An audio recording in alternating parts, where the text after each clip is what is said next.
thank you so much for spending your Friday evening with us. My name is Katie Frost. I have the honor of serving as the chairwoman of the 3rd District Republican Party, and I see so many friends here. Thank you all so much for being at our district convention last week. President Trump came actually to our district back during his campaign in October. He came to Pike County, proving what our candidates here tonight are learning. If you want to win, you have to come to the 3rd District. So, thank you so much to all our candidates for being here. This is, I believe, the largest turnout we've had for a candidate forum. We have 15 of the 17 qualified candidates here with us this evening, which is a phenomenal turnout. So thank you so much to every one of you for making the drive and being here with us tonight.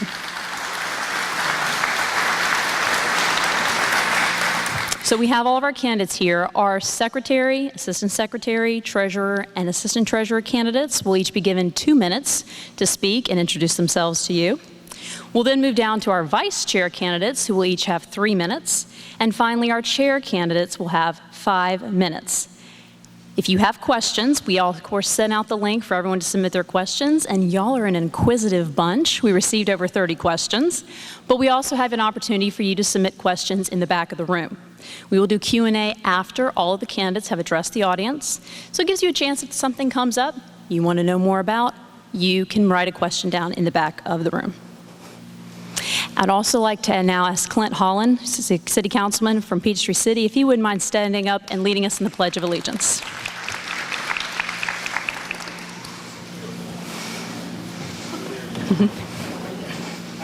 Allegiance to the flag of the United States of America and to the republic for which it stands, one nation, under God, indivisible, with liberty and justice for all.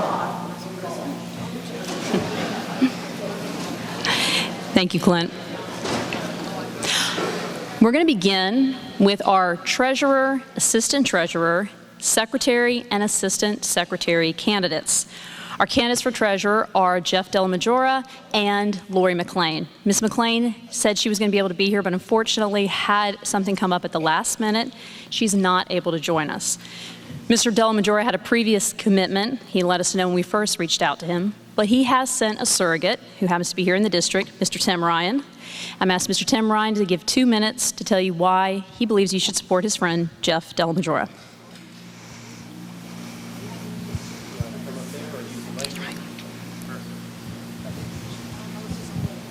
Hello? Can you hear me? Well, good evening, friends. It's truly an honor to be here with you today. My name is Tim Ryan, and I have the privilege of introducing someone to you that I've known for over 30 years, someone I've worked alongside and trusted through every season of life, and it's Jeff Dellamajora, your candidate for Georgia Republican Party Treasurer. Jeff and I go all the way back to Stone Mountain. We attended the same high school, graduated from Georgia State University, go Panthers, and we both were top producing newspaper reps selling door-to-door for the Atlanta Journal-Constitution, earning our way through school. Even back then, Jeff stood out not just for his results, but for his relentless work ethic and his ability to lead. That drive has never changed. In fact, that same spirit is what helped Jeff build a $30 million company from the ground up. No safety nets, no shortcuts, just vision, determination, and an unshakable belief in doing things the right way. That experience matters, and as treasurer, Jeff will bring the financial discipline, strategic thinking, and operational excellence needed to steward our party's resources with care and precision. But Jeff is more than a businessman. He's a proud veteran who has always prioritized service to his country, his family, his community, and this party. In 2021, he was elected vice chair of the Fulton County GOP, and he didn't just hold that title. He rolled up his sleeves and he got to work.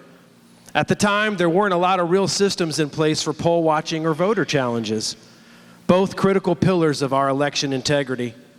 Working alongside a dedicated group of Republicans, Jeff played a key role in building that structure, and he recruited, organized, and trained poll watchers, developing and implementing the first meaningful voter challenge process in Fulton County. He identified a gap and stepped up to fill it with integrity, purpose, and real results. As treasurer, that same can-do leadership will drive every decision that Jeff makes. He'll deliver clean, accurate financial reports. He'll ensure transparent, accountable stewardship of every dollar. He'll work in lockstep with the State Executive Committee and our chair to execute on the shared vision. And he won't just fundraise.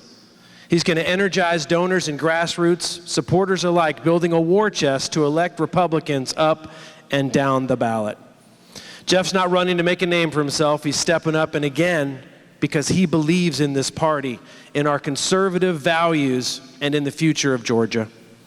Now, I know his last name might be a bit of a tongue twister and give a spelling bee champion night sweats, but remember it, Jeff Delamanjara. Write it down, say it 3 times on the way to the ballot box, because that's the name of the leader who will protect our dollars, protect our integrity, and help lead this party to continued victory. I'm proud to call Jeff my friend and even prouder to support him, and I hope you'll stand with me in voting for Jeff Delamanjara for Georgia Republican Party Treasurer. Thank you, Chairman, and God bless you all.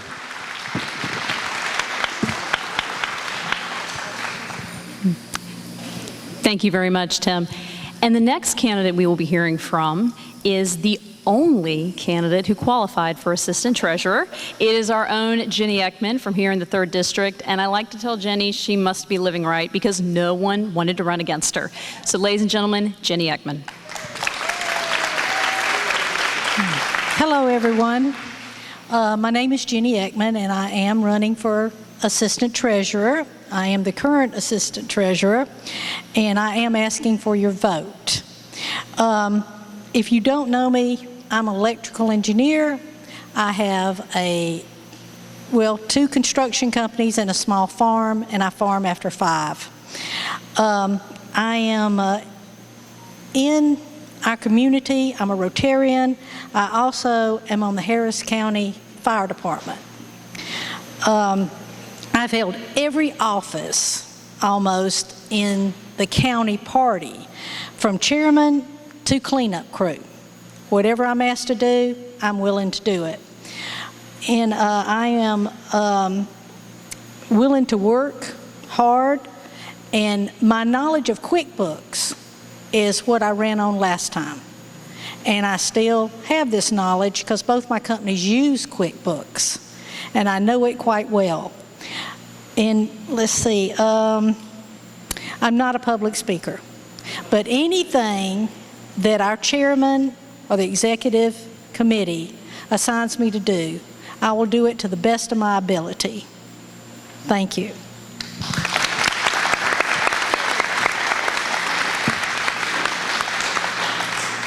Thank you, Jenny. Next, we will also be hearing from our candidates for Secretary and Assistant Secretary. They will each have 2 minutes. We will start alphabetically with Ms. Cindy Nixon.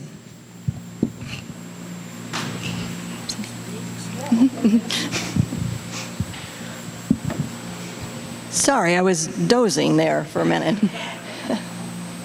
Good evening, everyone. My name is Cindy Ellen Nixon, and I am a candidate for the office of Secretary. Just real quick about myself. I was born in Washington. I grew up in California, but I've been in Gwinnett County for over 40 years. And my sister and I live in Peachtree Corners, which is a kind of a competition with Peachtree City. I am an RN, a registered nurse, and have been so for nearly 50 years. And before I tell you more about myself, I do want to make one clarification, is that you may hear rumors going around that there are slates that are being developed among the candidates. I want to reassure you that I am not on anyone's slate. I am running by myself, and I'm running because I'm one of you, a grassroots conservative. However, if I am elected to serve as your secretary, I will support any of the officers that you elect because I respect your vote. My experience is that I've been secretary for the Gwinnett County Republican Party for 4 years. I now serve as assistant secretary. I'm currently now secretary of the 4th Congressional District, and I've also served as secretary for the Conservative Republican Women of North Atlanta, and also the Gwinnett County Republican Assembly. I have really 2 main goals, but a third one. The main goal is that I want to create a communication between you and the state. Right now, I know there is no communication. You elect the officers, and therefore you deserve the right to know what the officers that you elected are doing. And so I want to improve that and keep you updated on what's going on at the state level.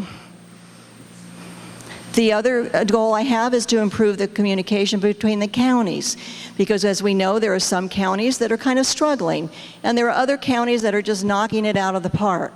So why not share that information so we're all successful? Because at the end of the day, oh, I got a big white X there.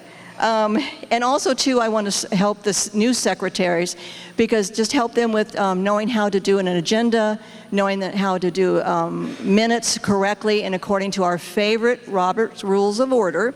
So I kindly ask for your vote, and I just got the bell, and I look forward to seeing you all in Dalton. Bye-bye.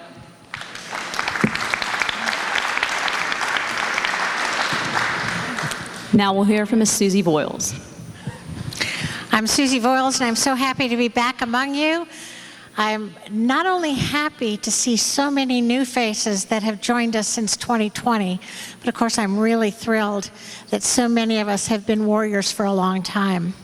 I was taught by my family that being an American involves stewardship, and that means getting in and serving and doing a good job. Part of that stewardship is knowing what to steward.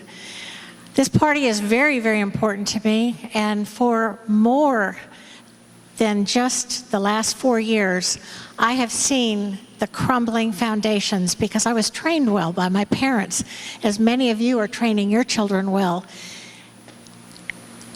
We've been trying to undergird that for a long time, and that's why we're so thrilled that there's so many of you in here.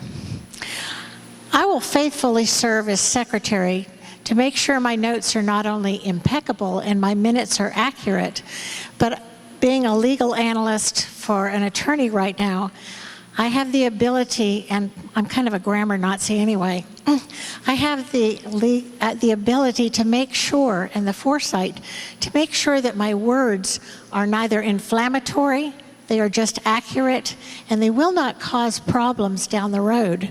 Because in this environment that we're in, with so many litigious people, we really need to make sure that our accounts don't inspire somebody to look for something that isn't there.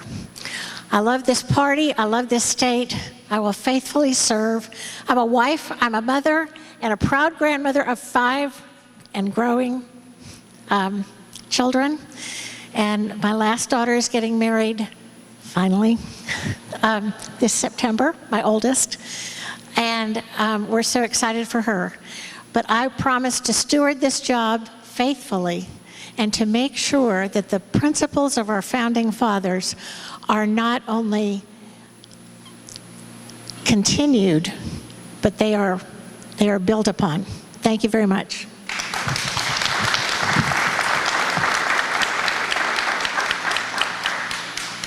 And we're moving on to the Assistant Secretary candidates with Caroline Jeffords. Hello, and thank you for being here this evening. My name is Caroline Jeffords, and I am here to ask for your vote for Assistant Secretary of the Georgia GOP. I'll tell you a little bit about myself. I am a native Georgian. I graduated from Georgia Tech, but I do cheer for the Bulldogs when they're not playing Georgia Tech.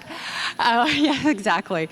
But I have gotten involved in politics. Well, I've loved politics all my life, but I really got involved in 2020. I think like most of you, when we kind of thought everything was okay, and then we're like, what happened here? You know, I felt like our election was being stolen right before our eyes. And so I actually stood up and I was in Fulton County, or am in Fulton County, and made folks aware that some things were not going right. So got signed on to a lawsuit where we were suing Fulton County to access the ballots, the absentee ballots, to determine, and actually Susie's affidavit is one that's in my lawsuit, and that lawsuit is actually still ongoing.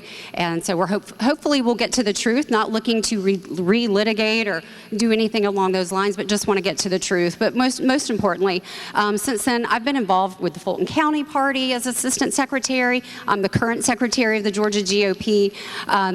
Susie was interested in running for secretary, and Susie's been involved for over 20 years. And when she says something or wants to do something, I say, you just let me get out of the way.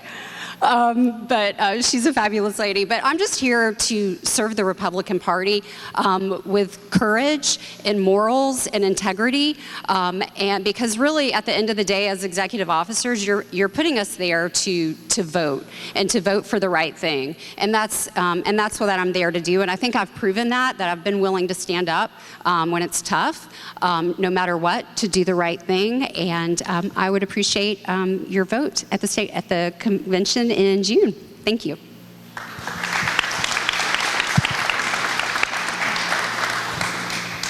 My name is Jaquan Stembridge. I'm 18 years old. I'm from Greene County, Georgia. And just like a lot of you, I also got involved in 2020. I got involved in 2020 during the COVID-19 pandemic when the world was shut down and the government wanted to take full control of our lives. I grew up an only child in a single-parent household, in a Democrat household, so I was always taught that this party was the party of rich white men that cared nothing about people that looked like me. Well, during COVID, I figured out that was far from the truth, and I also figured out during COVID that I did not like having the government in full control of my life. So I got involved, I took a stand, I started volunteering with the Trump campaign in 2020. In 2022, I became a field organizer for the Georgia Victory Team, where we knocked on doors, made phone calls, wrote postcards, and did everything we could to help get Republicans elected in 2022. In 2023, I started up the Georgia's 10th Congressional District Teen Republicans because I wanted to empower other young people to have a seat at the table in this party. And now I'm running for Assistant Secretary because I believe it is time now more than ever that young people and Gen Z have a seat at the table in our party. We need to become the party of the future and not become the party of the past. Ronald Reagan once said that freedom was never more than one generation away from extinction, and Ronald Reagan was right. So if we don't start doing some work and actually stop talking about it and do something about it, we're going to lose our party. So I'm running so that we don't lose our party.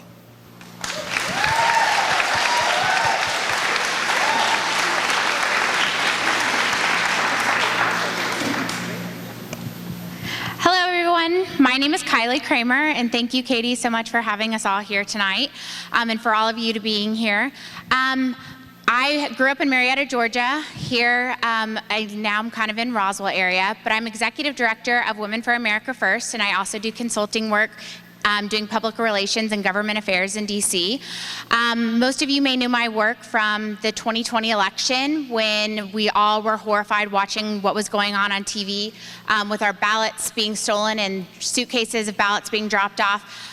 I helped lead a coalition called Stop the Steal, and we did some amazing work where we went all across the nation. We had the March for Trump bus tour that went coast to coast, and then we had the 3 massive rallies in DC, November 12th, December 14th, and January 6th at the White House Ellipse with President Trump. I had the honor of being asked to speak by President Trump that day at the White House, and it is a day that I will never forget. And it's not because of what the media and the left has turned it into. It's because it was an incredible journey with so many patriots that love our country and are fighting for our freedom and our freedoms and election integrity. So I'm stepping up to run for assistant secretary because I want to be a part of the process, and I want to make sure that we have our messaging getting out. We have not been getting out minutes or resolutions, and it's not just to have a seat. The assistant secretary is not just to assist the secretary. It's also a seat at the Georgia GOP to be a voting member. And that is very important because we need individuals that are willing to stand up for what is right and to make sure that we're holding ourselves accountable as well as the Democrats on the left.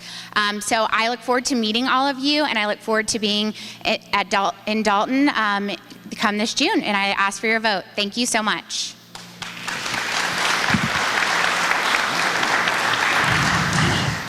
And now we're going to hear from our candidates for second vice chair. We will start with Mr. Brad Barnes. Thank you so much, Katie.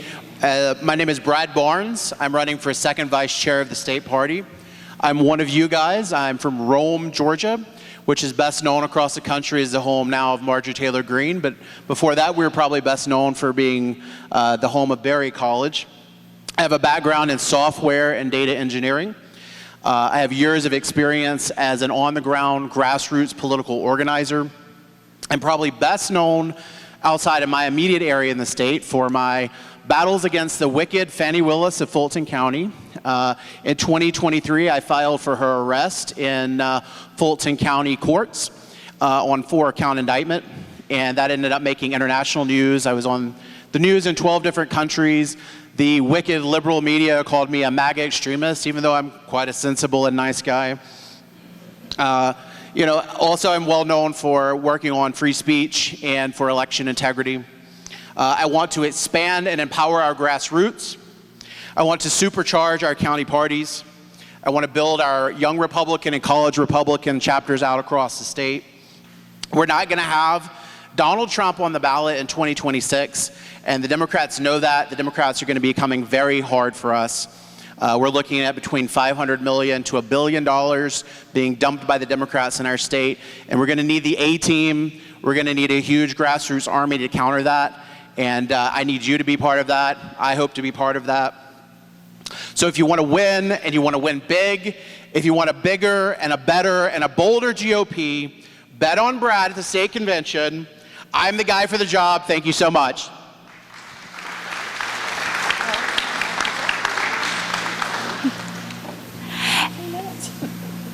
We respect efficiency.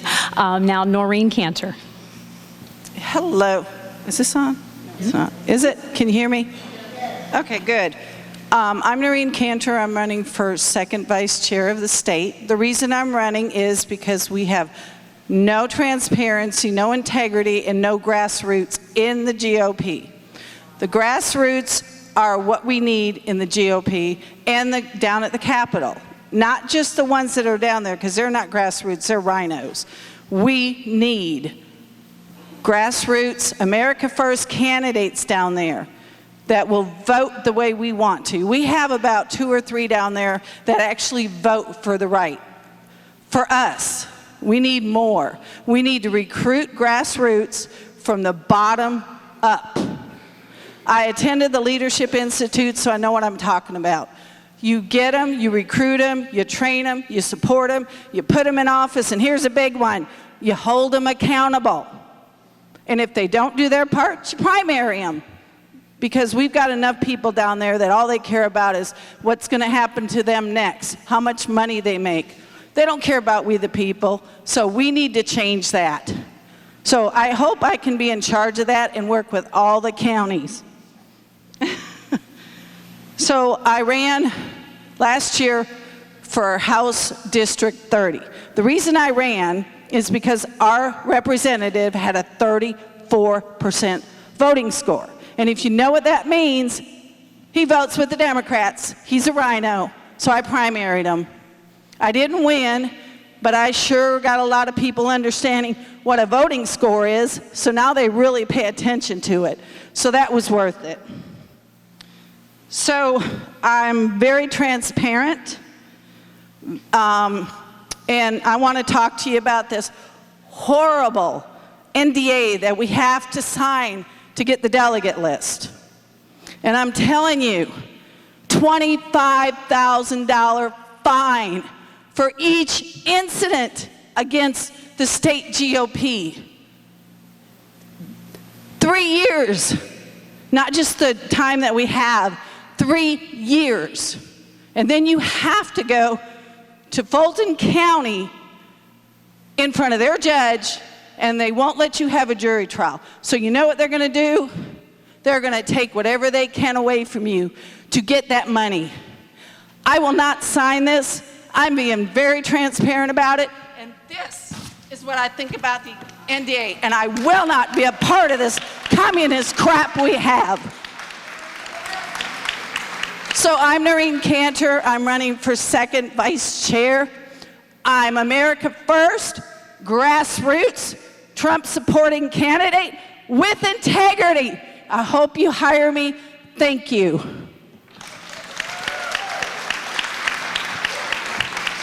Hey everyone, good evening. My name is Betsy Kramer, and like I said last night, my last name is spelled Kramer. There's some confusion out there that I might be related to someone else that pronounces their name Kramer, but it's really Kremer. So that's Kremer. I'm also not related to any Kramer in Georgia except my husband, Stephen, where I get my name from. Anyway, I'm running for the second vice chairman of the Georgia GOP. I stand before you proud to be a longtime grassroots activist and someone deeply concerned about the future of our party. In 2009, I walked away from the Democrat Party, and I found the conservative movement through the Tea Party. And from there, I never turned back. And I've been working ever since, from the local to district, district, county, and state levels. I've been working throughout. And some of the things that I've done, last year I was a 2024 presidential elector. I went to the RNC twice, well, not really twice, 2020 never happened. And I went last year, 2024, and I've just done a lot of, my resume is very tiny, keeps getting smaller all the time. But anyway, I want to be your second vice chair because I want to work with the chairman and the executive committee to determine our initiatives and have measurable outcomes, because 2026 is just around the corner, and we need to engage the grassroots now, which I think we can do that. And from there, I've also been working on election integrity since before 2020, when everybody else got involved. I was a poll manager for over a decade, and from there, I got involved with the Trump campaign, and I recruited over 600 poll watchers in 2020, and then again in 2024. I've raised thousands of dollars for the party.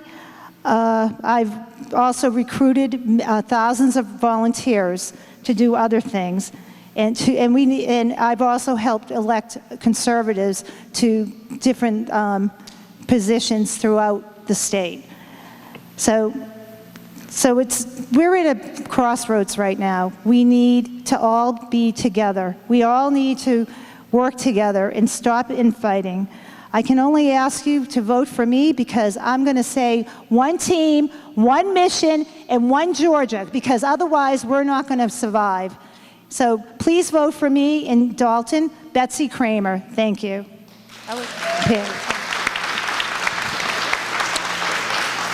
Good evening, ladies and gentlemen. My name is Shawnee Zappendorf. I know we're supposed to take this time to talk about ourselves, but I do want to make a recognition for Miss Judy Bailey from Gwinnett County that's passed away. And just think about her smile and her kindness, and that's what we need. You know how short life is? Remember that, and we need to be kind to each other. You know, President Trump won, so what else is there for us to fight about? We need to all work together and work towards our goal. We have lots of elections coming up that everybody knows about. And I also wanted to thank Ms. Julianne Thompson. Without her generosity and kindness and bringing a whole group of women, can you imagine that she bring a whole group of women together? And that's how we got to Ms. Judy. And I just want to recognize that. And everybody should be out there recruiting other people to join our party. Remember the first time that you were at an event? Well, remember that, because it takes someone else to reach out to the other people to bring them to our party. And if you being around, be a mentor to somebody. If you're new, seek out a mentor. When you have a buddy to go to these meetings, like we were driving hours to come here, I've offered every single person here to carpool because that's how we work. And I've been preaching unity all year, and that's what it starts with, yourself. Be united and be the one to create the unity amongst everybody. And I have a Brad sticker. Anyway, so those of you that know me, this is actually homecoming for me. I used to live about 12 miles from here, and that's how I started everything. I didn't like some of the things that were going on in our county, in Fayette. And I was an advocate for a group that couldn't speak for themselves, or they were too embarrassed to speak for themselves. There was a group of families that were had low, economical income. They were just being put in whatever school that the county told them to. And so I started, advocating for people that are running against the board, are what we consider rhinos.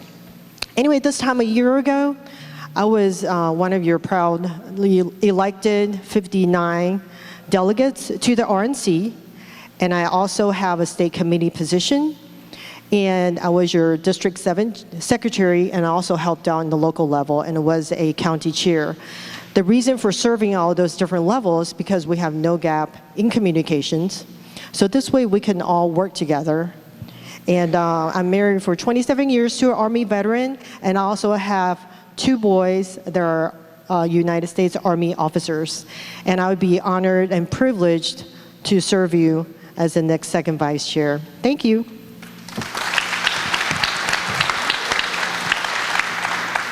And now we have our candidates for first vice chair, Ms. Sally Grubbs. Good evening, everyone. My name is Sally Grubbs, and I hail from Marietta, Cobb County, Georgia. And it's kind of funny because people say, well, let me read your speech or whatever, and I never write down what I'm going to say. So I'm going to give you just a little bit of information, and then I'm going to do something I'm going to call political evangelism. This is my card. You had them in your seat. It has all my information on the back. I've been a Republican all my life. And I'm going to tell you, in the advent of social media, back in the mid-2000s, when I first got Facebook, I was a Facebook stalker when my son went to college in 2005, and they came out with Facebook. And so I creeped on his page. And then I graduated to my own Facebook page. And that's where I started following Miss Susie Voiles. And didn't know her from Adam's House Cat, but I started following her. And then I started following Debbie Dooley. And I was like, these women are saying the things that I think in my head about where we are going in this country. And when Obama became elected, and I thought, we're going to heck in a handbasket in the New York Minute, and we're seeing things that we never thought we'd see. And so finally, in 2020, with that election, I knew they were going to steal it. And I contacted our Secretary of State's office and talked with Chris Harvey. And I said, they're going to steal this election. I knew it. I called in March. Could see the signs a mile away with COVID and what they were doing with the consent agreement. And so that's when I started getting involved. So in 2021, I ran for chair of Cobb County, and I won. And largely it was because when they shredded ballots in Cobb County, and I chased the shredding truck. If you've heard that story, that was me. And that's when I realized our government didn't care. Because we called the FBI, we called 911, we called the Sheriff's Department. I went to a police precinct to make a report, and they said, what do you want to report? And I said, well, I was at Jim Miller Park, and they said, we don't take reports for election fraud. I'm like, I didn't even tell you that's what it was for. So the phone calls were already in place on stealing that election. So I'm a passionate patriot, and I'm going to tell you what I said when I testified in front of the Senate Judiciary Committee in 2020, is I'm a passionate patriot, and I don't apologize for that. And I will fight for my vote and your vote. And I have gotten in the party and worked, because you can't make change from the outside. You can't get people to see and understand from the outside. You have to make the change from the inside, but you don't do it by punching people in the nose. You do it by changing hearts and minds, and I've had great success with that. I see Miss Charlene out there. We've been down at the State Election Board together. She's also one of my heroes in standing up for common sense election board rules on counting the ballots. In 2022, I had a proposal to use emergency hand-marked paper ballots, and already I have the X. So thank you for the opportunity. I appreciate you all being here tonight.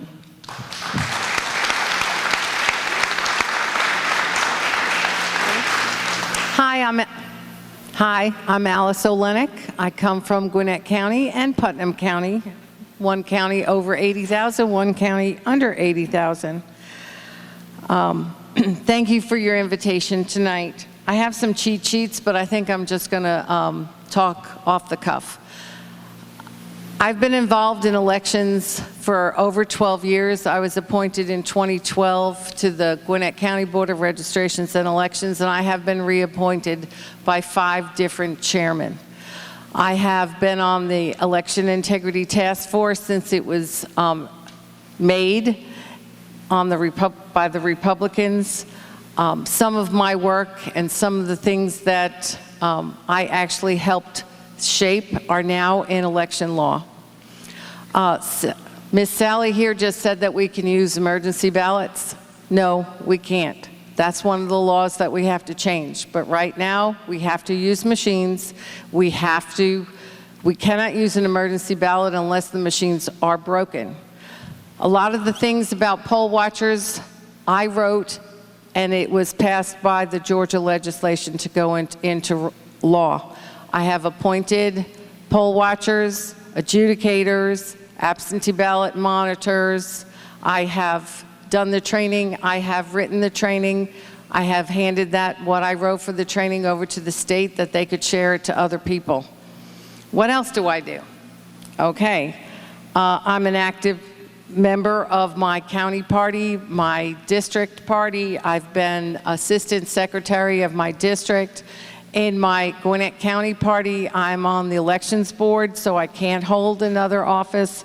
However, I'm a doer. I get things done. I volunteer, I do fundraising, I do events, I do whatever is needed, and I will do that for the Georgia GOP. Why am I running? Donald Trump, thank goodness, won the state of Georgia through his energy, his enthusiasm, and his leadership. He won by 115,117 votes. If you look at the size of our state, that's not a lot of votes. So I started contemplating, how are we going to find, he had 2,663,117 votes. How are we going to find those 2 million people who don't call themselves Republicans and they live all over the state? So I have the job of the first vice chair is to take the place of the chairman if necessary and to do the job that the chairman gives us. But I'm adding one more. I will reach out to every congressional district and every county chairman and help them find some of those 2 million people who are like-minded as us and bring them into the party, grow our party, make them feel that they're a part of this party. For far too long, the Republican Party, and I think because we thought we were, all right, I'm done. Okay, so vote for me in Dalton. I'm sorry, I wasn't looking here.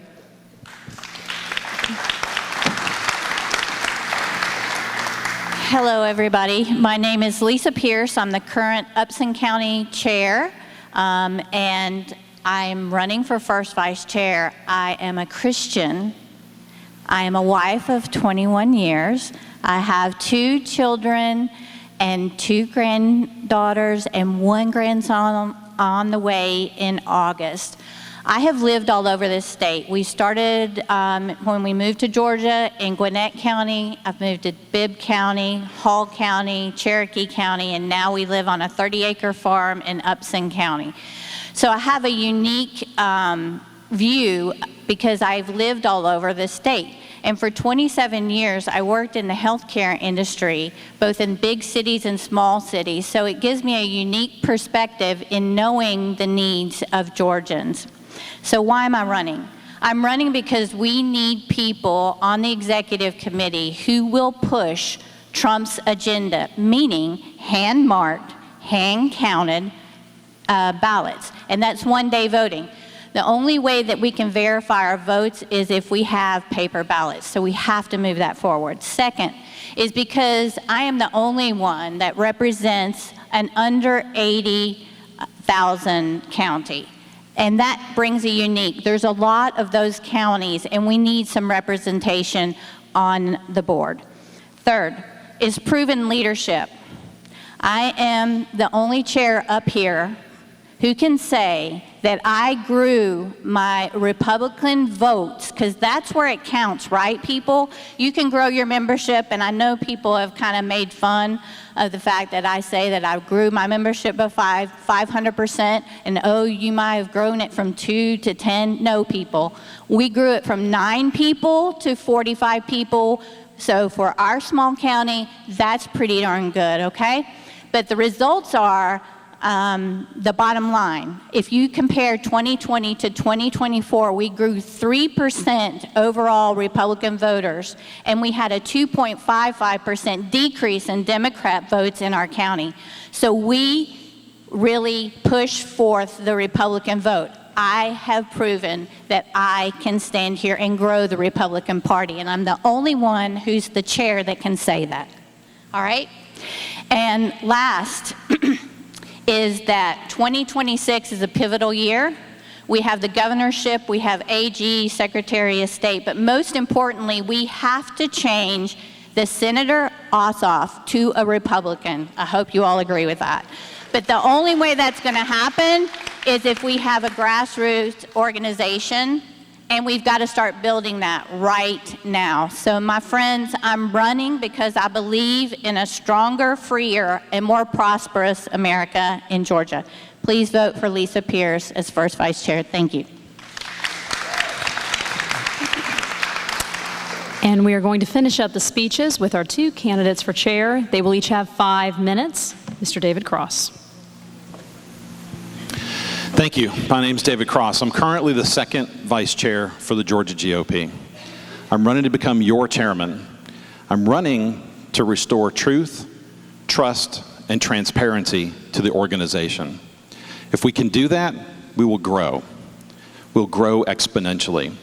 We're in a position right now, we're in a pivotal spot right now where there's a lot of grassroots people out there that feel rejected by the party, they feel ignored. We can't have that. I am the grassroots candidate that is going to bring the party together with the kids that have been on the playground for a long time and the newcomers. And yes, I am a newcomer, and I know that out here there's lots of folks that are newcomers too. We have to show the grassroots out there. We've got to show them respect. We've got to show them appreciation. If we do that, we can grow. Michael Whatley was at the 9th Congressional District, what do we call it? The convention, all right, or the gala and the convention. He told us we have 3 mandates, all right? We have to rebuild the party. Now, he just said, rebuild the party. That tells you that there's weakness out there, and it's recognized by President Trump at the top. He also said we have to get out the vote, because like Lisa said, you know, we won by a very small margin. If people don't get out there, if we don't find a way to produce a clone of Trump Force 47 out there, we're going to lose, and we're going to lose huge. And we're going to go from being a fairly red state, like we are now. We used to be ruby red.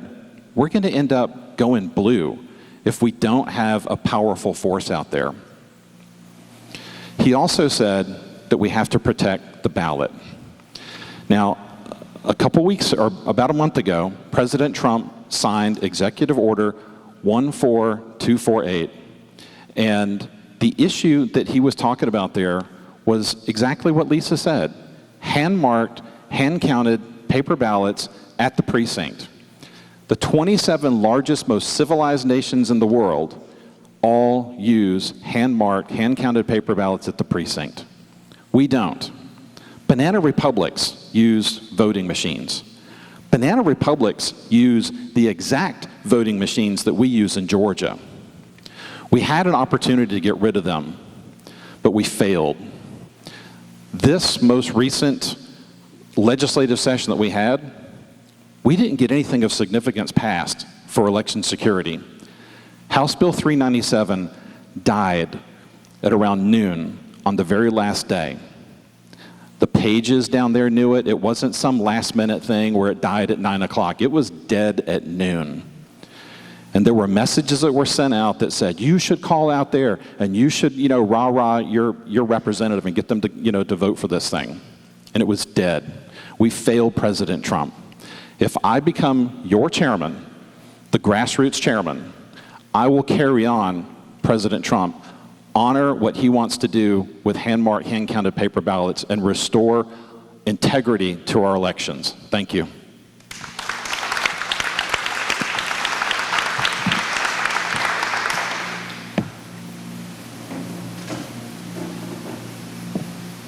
Good evening. My name is Josh McCoon. I'm the chairman of the Georgia Republican Party, and I'm seeking re-election. I want to give a little historical context to where we are today. In 2018, Governor Kemp was elected to his first term by 45,000 votes.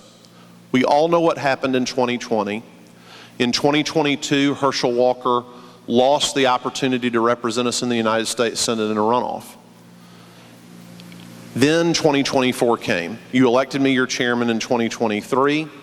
Within 3 months, my predecessor, David Schaefer, and 2 other presidential electors were indicted. And suddenly, the Georgia Republican Party not only had to fight a political war in the state of Georgia, but we had to fight a legal war in Fulton County on behalf of people, volunteers just like you, who stood up and said, I'm going to participate in a 23-minute meeting so that President Trump can get his day in court and present the evidence about the election being stolen. And for that, there was an attempt to take their freedom away. So that's what we were facing when I became your chairman. So what did we accomplish? In 2024, we elected President Trump in Georgia with a margin 3 times larger than Governor Kemp in 2018. And that was with Kamala Harris getting more votes than Joe Biden did in 2020. But we also elected 9 Republican members of Congress, including Congressman Brian Jack. That is the difference. That is the difference between an America First agenda going through the Congress and another sham impeachment against President Trump. We returned Republican majorities to the State House and State Senate. And you know this very well in the 3rd District because every county here did it, but over 130 of Georgia's 159 counties shifted to the right. Yes. And I'm here to tell you the Georgia Republican Party had a little something to do with that. We deployed the Trump Force 47 field program. If you dealt with a Trump Force 47 staffer, that person was a Georgia Republican Party employee. If you worked out of a Trump Force 47 office, you went to an office that was leased by the Georgia Republican Party. And that world-class field program focused on low propensity voters, not swing voters that might vote for Democrats, but people that we knew if we could dynamite them out of their couch and get them to the ballot, they were going to put it in for Donald J. Trump. And we were incredibly successful. Over 800,000 of the 4 million people who voted early in 2024 did not vote in the 2020 election. That's because of your good work with Trump Force 47. We had a world-class election integrity program. We retained and trained more volunteer attorneys than we've ever had before in our history. With your help, we recruited more poll watchers and covered more poll watching shifts than we ever have before in our history. We filed, intervened in, and won more election integrity lawsuits than ever before in the history of the Georgia Republican Party. And not only did we take the fight to the Democrats at the courthouse and in the precinct, we went to the State House in 2024 and passed 3 critical election integrity laws. Did a lot of different things, but here's just one thing we accomplished.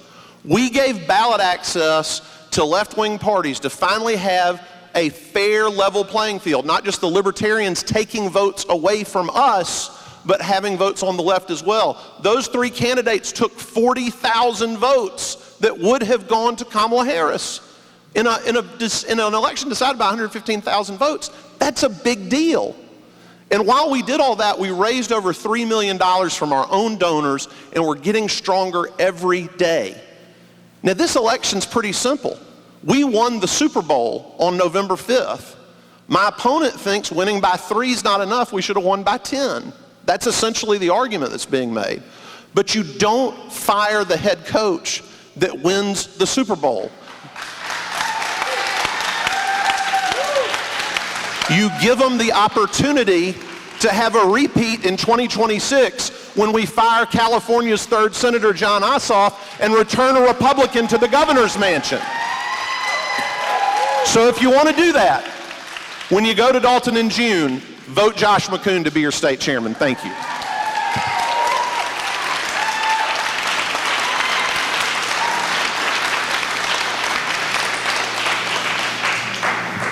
All right, thank you all very much. This is the last call. If you have any questions that you would like to submit, there are boxes on the back table there. You can write down anything you would like to ask any of the candidates. And as I said, we did send out email to everyone who received this invitation. We also posted on our Facebook page, and y'all had a lot to ask. So I have some questions that have been submitted already from our audience here, as well as questions that have been submitted online. So we'll get a quick start with a question for our chair candidates. How do we change the way GOP candidates are selected so we can close our primaries and prevent Democrats from voting in them? It's for our chair candidates. I can't hear you. No.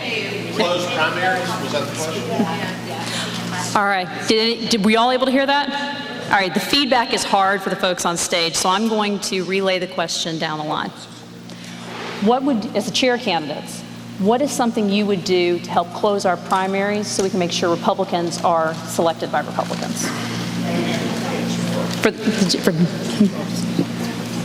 So the first thing that we could do, and it's something that my colleague Michael McDonald did in the state of Nevada in the 2024 election, is we could change our delegate selection process for president by moving to a caucus instead of a primary. And the thing about a caucus is you show up in a place like this, you have the opportunity for people deputized by the campaigns to make arguments for the candidates. There's a discussion, and then there's a vote.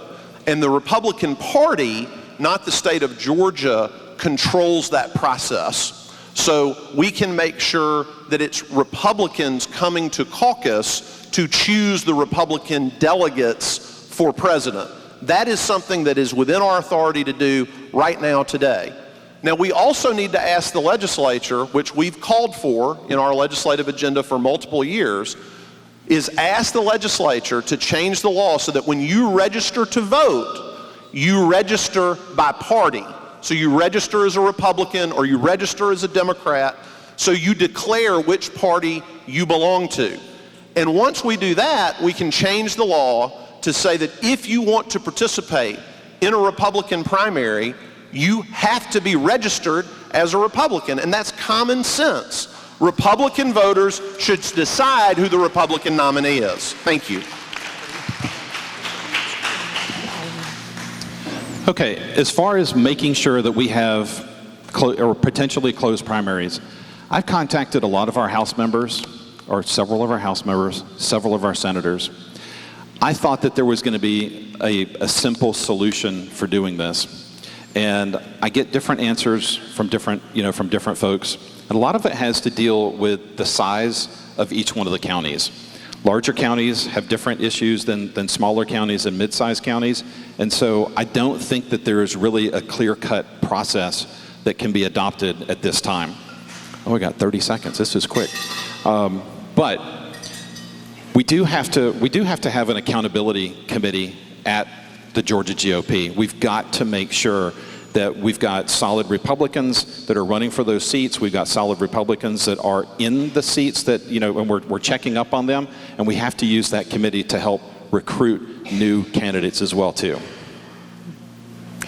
All right, there will be 1 minute answer time. I didn't say that for each question. Our next question is for our candidates for first and second vice chair. The Georgia Republican Party rules do not specify specific duties for the first vice chair or the second vice chair. What is something you believe you would bring to the role and would be your top priority that uniquely qualifies you for this position? You start with you. I'm holding the microphone, so I'll go. So one of the things that I believe does make me uniquely qualified is for the last 2 years I've been the chair of the over 80 counties. Sorry, I should stand up. And as the chair of the over 80 counties, there are 32 counties that fall in that category.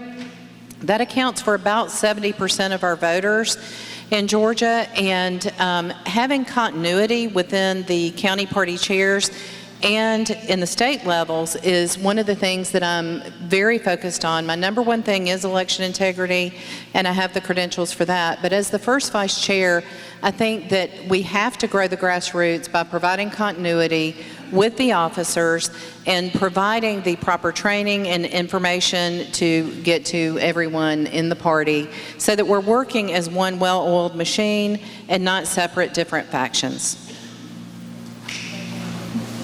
Yes. What are the duties of the first vice chair? Whoever wins here is going to tell the first vice chair and the second vice chair what project they want us to work on. Plus, if they get pushed off a cliff, I have to be able to stand up and take over for them.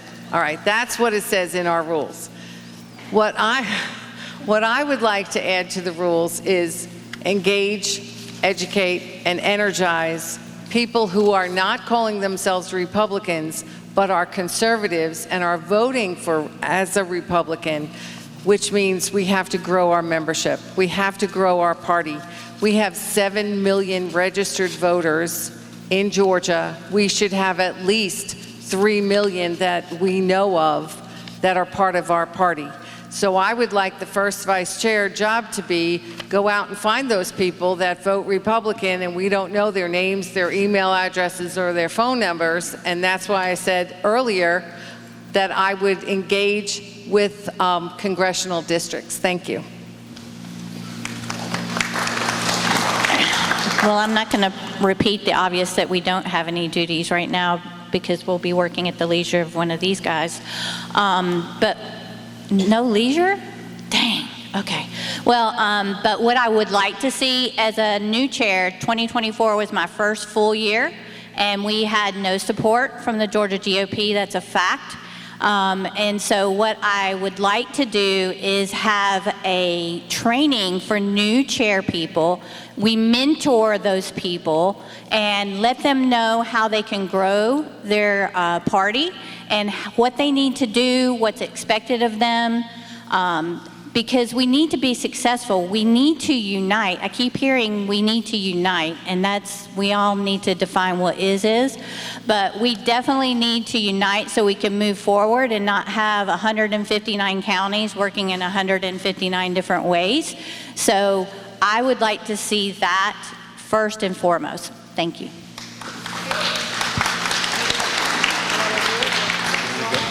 Okay, we can do alphabetical. So, I mean, the role of the second vice chair is to support the chair in his mission and his goals. So I do look forward to helping the chair, Josh McCoon, get his job done. He mostly focuses on fundraising something like $5,000 a day throughout his term.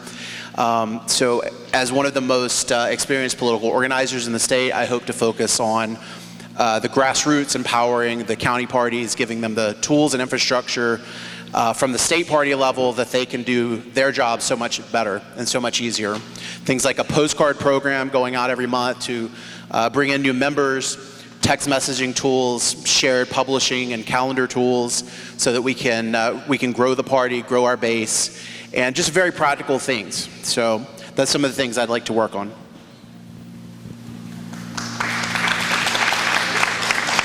Hello. Okay, so if those guys all fall off a cliff and a second vice chair has to step, I'm ready to take over and lead because I've worked on many campaigns in every aspect. So I want to work with the grassroots because they have been forgotten. I'm talking about America First, grassroots candidate, not rhinos. We need to work with America First grassroots candidates. Get them elected from the ground up. I have a plan called Grassroots 2026 if I win. We'll put that into practice. It starts at the county level to find people that actually want to run for office, because there's people out there that actually want to run, but they have no idea how to do it, how to start anything. And I will work with the counties to find these people, because they're out there and they're America First candidates and they're true grassroots. And hopefully when they go down to the Capitol, they won't turn into rhinos, because then we'll just turn around and primary them, because we're going to hold them accountable. But we need to support the grassroots candidates. Thank you.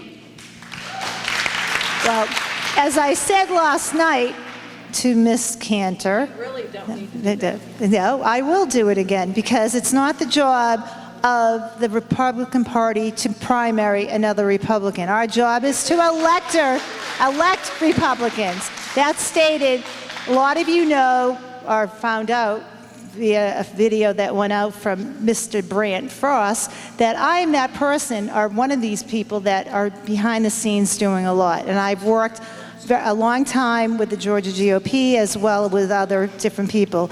But this past election season, I worked with the Republican Jewish Coalition.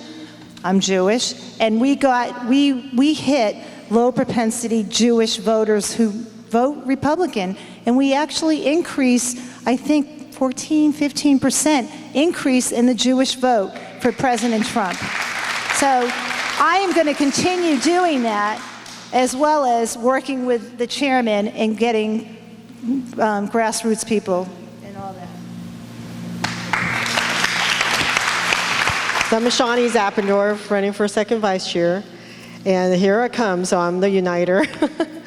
Some of the things that, I know a lot of people want to accomplish what they want. So what I did is I went and asked others what they want. I don't know if you figure out by now, it's really not about me, it's not about us, it's about what you want, and then we can go accomplish that. But other than what the chairman and then the first vice chair would like for us to accomplish. Some of the things that you guys actually talked about is, okay, we need to do fundraiser because we want the lower fees to go to convention.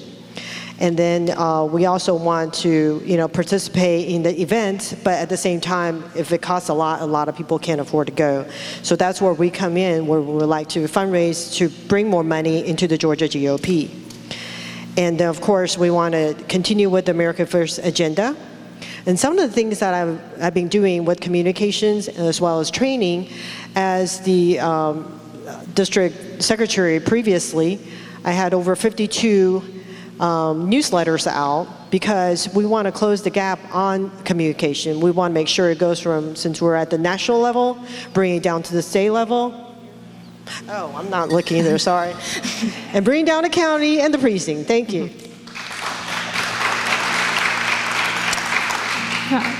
We're going to go down to the other end of the table now. We had a question that was submitted for our assistant secretary candidates. What is something you want to do for the party that you would not be able to accomplish without the title of assistant secretary? We can start on the end. Did y'all hear that? No. What is something you would like to, we can start on the end, Kylie, and work down. What is something you would like to do for the party that you would not be able to accomplish without the title of assistant secretary? Hi, I'm Kylie Kramer, and the question is, what would I like to do for the party that I could not accomplish without the title of Assistant Secretary? I think it's having transparency within the Executive Committee and within the State Committee. Right now, we don't have any meetings. There are a lot of false narratives out there, but the reality is the last State Committee meeting that was held was May of 2024. We are now in May of 2025. And the last Executive Committee meeting was August of 2024. That is unacceptable. And being on the executive committee, I would ensure that we had enough votes to force the chairman's hand to make sure that we are having votes, because we need transparency. We need to make sure that we are getting out and communicating messages with those of you across the state. The meeting minutes, the resolutions that are passed, there are so many things that it's hush, hush, quiet, don't talk about it, and everything's just go along to get along. And I think that we've all had enough of that, and that's why I'm here, and that's why I'm running to be a part of this board and for Assistant Secretary. Could you repeat the question again, please? What is something you would like to accomplish for the party that you do not believe you could accomplish without the role of Assistant Secretary? Okay. Well, there's a lot of things I would like to do, but here's the thing. I won't sit here and stand up here and lie to you and say that I can't help get youth involved without the title. I won't tell you that I can't help with Black outreach without the title. But I will tell you this. People take you more seriously when they know that you have a true seat at the table. When they hear the little 18-year-old who's just calling up, they say, oh, that's just a kid. What is he calling me about, But when they hear that he's an assistant secretary of the Georgia Republican Party, there's a lot more seriousness that starts coming out of their mouth. They want to say, okay, this young man's really about business, and I can do everything that I talk about here without the title, but it's a lot easier with the assistant secretary title. I've done it as Georgia Teen Republicans chairman, but now I believe it's time for me to do it at the big boys table.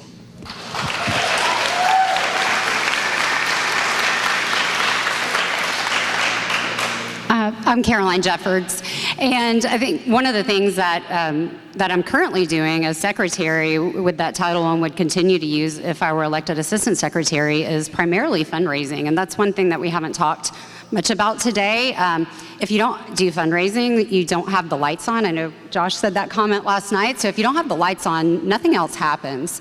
And that's something that I've been pretty successful with, assisting Josh. I've helped raise over $150,000 for the legal expenses of the 3 electors that he mentioned, as well as the case I had mentioned to you, my lawsuit. I've raised over $250,000 for that, but I've also encouraged friends who are independent voters and just folks that I've known and encountered with to donate to the Georgia Republican Party and donate to our candidates. And that's why we had a Laura Trump event a few weeks ago, and I brought 12 people. They ended up donating almost $20,000. They had a fabulous time. They got to meet a lot of lawmakers, legislators who are running for various office. So that is one way that having the title of Assistant Secretary or any role, executive role within the Georgia Republican Party helps give you validity with those that you're helping to bring into the party.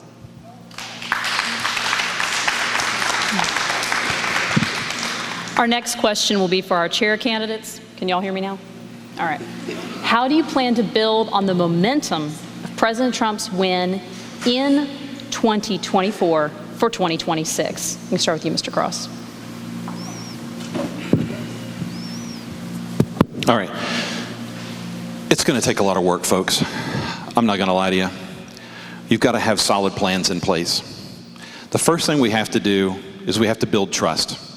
The way that that's going to happen is we're going to have to doge the Georgia GOP. The reason why is right now we don't have trust and accountability. When I talk with major donors that are out there, they tell me that I only give to the candidates. I don't give to the party. Why? Because I don't know where my money's going to. There's a lot of things that we need to do out there. We've got to bring in young Republicans. I'm going to create a scholarship, for those folks.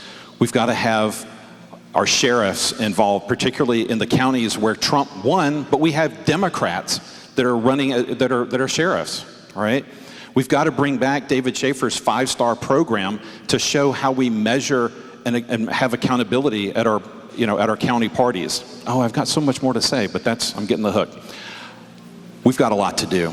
There's a lot to do. Thank you. So as Caroline mentioned, fundraising is key. When we had J.D. Vance in December of 2023, we raised $125,000 at that event. In April this year with Laura Trump, we raised over $300,000. How did we do that? We've got more people at the table. We've got more donors supporting the party than ever before because we have demonstrated the result, which was winning the November election. We have to build again the election integrity machinery we had in 2024.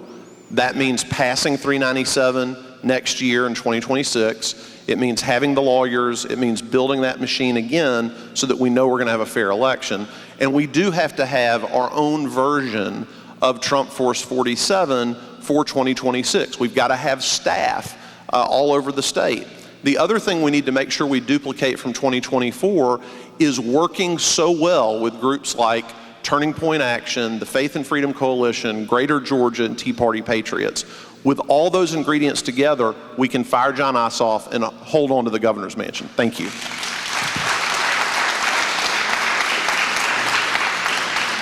All right. If I stand back here, can everybody hear me? Can y'all hear me? Yeah. Can y'all hear me? Okay. So this question came in for Mr. Cross specifically. Your FINRA broker check shows that you were terminated by Merrill Lynch due to a lack of management confidence. There are also multiple infractions on your record and complaints. You've also said that former First Vice Chair Brian K. Pritchard, who is facing charges of voting illegally while serving out a felony sentence for forging checks, would be a key part of your team. How do you believe that this team would inspire trust from big donors? Okay, do I have more than 1 minute? Because your question took more than 1 minute. Okay. I was fired from Merrill Lynch because I was a senior vice president there, top of the rung. I was high as you could possibly get. I had a client that wanted information on her account. She simply wanted to know how much money was coming in each month. I gave that information to her. The firm didn't want me to do that. I did nothing wrong. I did nothing illegal. I did nothing corrupt. I got my client the information that she wanted, and I was fired for my integrity. That's number one. Number two, am I gonna involve Brian Pritchard in my administration? He's a friend, yes. He's a valuable resource for information about what's going on in Georgia. Is he going to become my executive director? No. I'm not going to hire my best friend, to be my executive director the way that our current chairman hired his best friend. I'm going to be able to inspire confidence in our large donors out there, and I know quite a few, but they won't give to the Georgia GOP because they don't trust us. We've got to rebuild trust, and again, that comes down to we have to doge the Georgia GOP. Our current chairman has put personal expenses onto the company credit card, and in my business, if that had happened, there would have been a police report and somebody would have been fired.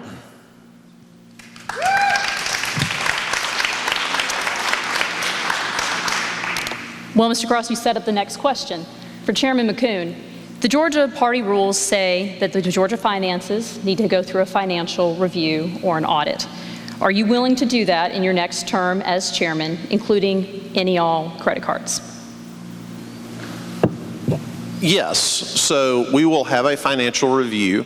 That occurs after every election cycle.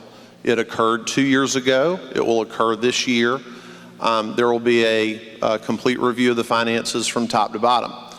The Georgia Republican Party is incredibly transparent financially. Every expense, every contribution is reported. Those reports are prepared by our staff. They're reviewed by our treasurer. They are then submitted under oath to the various regulated agencies for federal and state campaign disclosures. We have demonstrated time and again how important it is to treat donor resources like our own money. One of the reasons that I think it is so important to invest in the Georgia Republican Party that I contributed $10,000 of my own money this year to the Georgia Republican Party because what we do matters. It is incredibly important. It's incredibly consequential. And the fact of the matter is, we run a very tight ship. If you look at our expenditures, you will find the vast majority of them have gone either to direct political action or to legal action. We have fought a two-front war over the last 2 years other state parties that were facing the same thing we were facing. The Arizona Republican Party had to sell their headquarters. The Michigan Republican Party went broke, and they wound up calling a special convention and elected a new chairman. But in Georgia, we kept the lights on because we had a great team working hard to fundraise. And my opponent in this race talks about people not having confidence in the Georgia GOP. If he has the ability to fundraise, he could have fundraised for Donald Trump in 2024, and he didn't.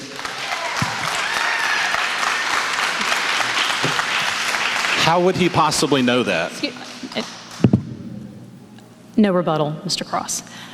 Ms. Grubbs, this question was submitted specifically for you. You have served as the chair of the over 80,000 counties, but as first vice chair, how do you plan to reach out to the under 80,000 counties that you have not previously worked with? Actually, I have worked with a number of the under 80 counties. That's why I'm a little bit surprised at Lisa's response, because fortunately, we had the United Saves America program that Catherine James worked on so hard, and that was implemented. Kathy Hurley did implement that program in the under 80 counties, and if anyone ever had any questions, they could reach out to me. We do have, even though I'm in the metro Atlanta area, we do have under 80 counties near us, and I've always been a resource for them already, and I have a number of county chairs who would be glad to step forward and say that. So it's something I've already been doing. It would just be at a greater scale. All right, we also received a question, and Ms. Hellenic, we can start with you on this one. This came from our audience. Several of you are from Gwinnett, which has continued to go blue. How will you use your experience on what happened in Gwinnett to prevent that from happening in Georgia?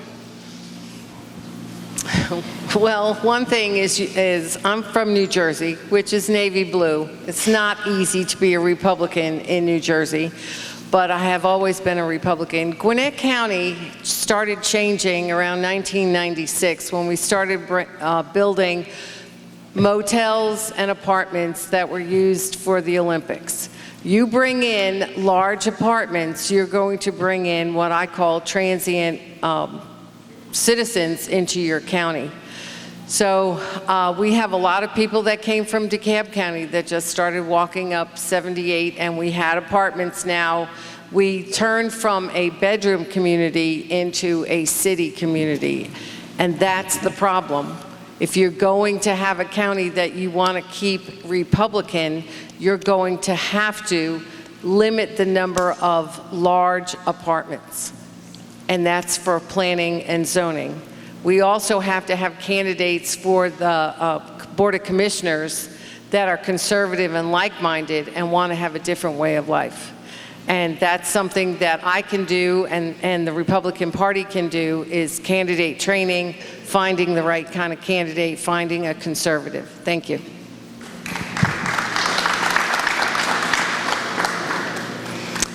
Fayette County is one of the counties that the Democratic Party wants to turn blue in 2026. This is for our chairman candidates. What is something you can do to help make sure Fayette County stays red? So Mr. Cross and Mr. McCoon, if you'd like to answer this one. Listen, I'm not going to stand up here and lie to you and tell you that I know everything that's going on in Fayette County, but what I can tell you is that leadership starts at the top. You've got to show leadership with having a Republican sheriff. You've got to have as many Republicans, in your county commissions and your board of education. Leadership again starts at the top. If you're going to make it so that Fayette County does not become like Gwinnett County, it's going to take planning. You've got to make sure that you don't overbuild, put up too many apartment complexes and things like that. It's a complex strategy, but the reality is that people are coming from up north. They're bringing their values with them. They're coming to Georgia because of our climate and our economy. They want to be here. We've got to figure out how to get a Republican message to them and evangelize it to them before they get infiltrated by the Democrats.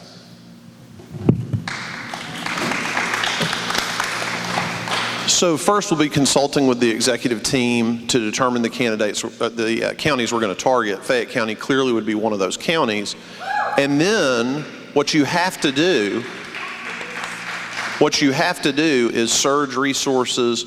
We will have dedicated staff for the targeted counties. We will work with the data team at the RNC to model that voter universe, because it won't be the same voters as 2024 because Trump's not on the ballot. We saw what happened in the Wisconsin judicial election. So we got to be smart about figuring out where our coalition is, and then we've got to be smart about the messaging. We know in the 2024 election, the #1 message was the ad probably all of y'all saw about Kamala Harris being for sex change operations for illegal aliens, right? That moved more people across more demographics than anything else. So we got to show how radically left the Democrats are and how important it is to stay with solid conservative leadership. Thank you. We're going to try and do this next one rapid fire down the line. Brad, if you'll get us started off quickly. If there are two words you probably hear the most in a convention season, it's grassroots and establishment. So Brad, starting these and work their way down the line, in 30 seconds, how do you define grassroots? So the grassroots are the people, they're the backbone of the party. They're the people knocking the doors, making the phone calls, driving our party forward, and those are our heroes. I mean, they don't get a lot of attention, but you guys out there are really the backbone of the party. Okay, grassroots are America First candidates. They will get out, they will knock doors, they will phone call, they will help train people how to canvass, how to make phone calls, they will recruit people.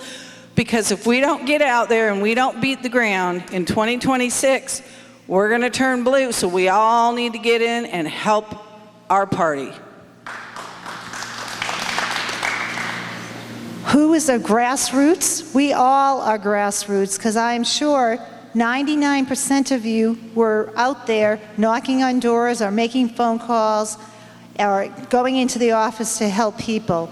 So people can say, oh, you're not grassroots, you're an establishment. But if I was out there making phone calls, pounding the pavement, or even just driving someone around to knock on doors, that's grassroots. I'm Shawnee. I'm just going to use myself as an example because, you know, everybody is grassroots here, and that's how I got everything started. But do we have Trump Force captains out there?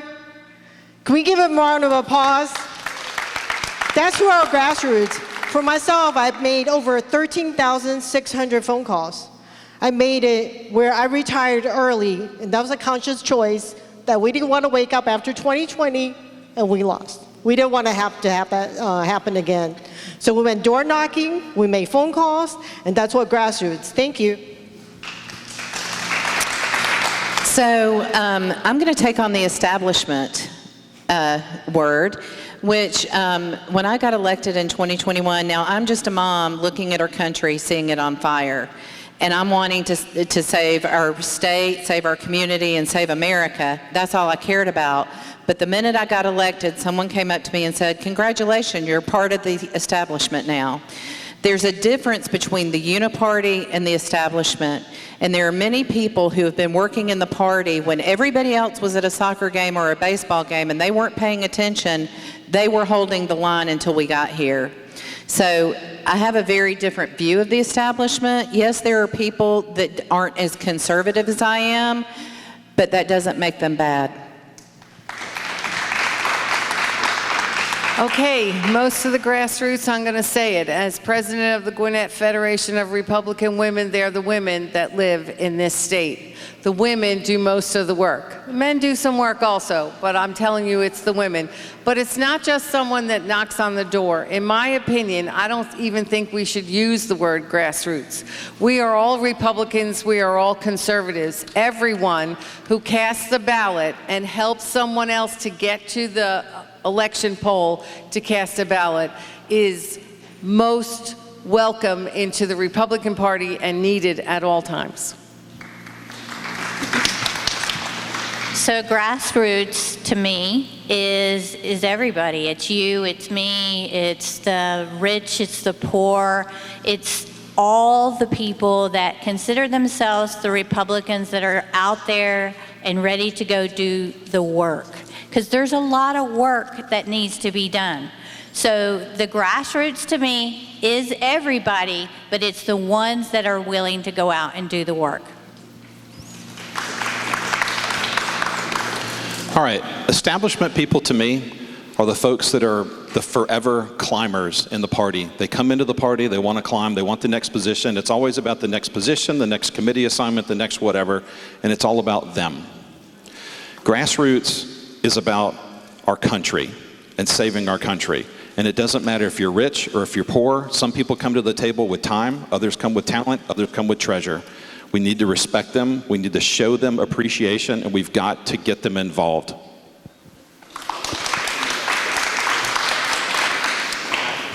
So when I think about grassroots, I think about sacrificial giving, and honestly, I think about my wife, Jacqueline. When I ran 2 years ago, she was very supportive, and one of the things she agreed to do, she had started her own home-based small business, had had it for 10 years, and gave that up for a year to be able to volunteer full-time to help us be successful at the Georgia Republican Party. But honestly, if you are in this room on a Friday night, you are a grassroots Republican. You are committed. Thank you. Well, I think we've pretty well established what grassroots means, and I agree, it is you. You are the worker bees. You are the heart of the Republican Party. And I look at the establishment as those that have been around for years, still recycling through the positions. So I think it's time for we get more grassroots voices at the table, and I would like to represent you as the grassroots conservative at the executive table.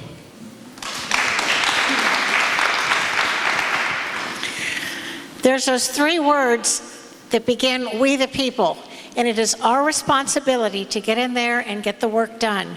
If you look at a section of sod and you see how the roots go down deep in the dirt, those are the roots, but it is those roots that cause the tops to flourish, and that's who we are. I have spent 2 decades forming coalitions, starting out with 10 Asian Americans that we flourished into the largest conservative Chinese coalition. I've done that with the Jewish coalition, with the Chinese, with the Mexicans, and I have found other people to take those spots. Those are how the grassroots work. You multiply yourself.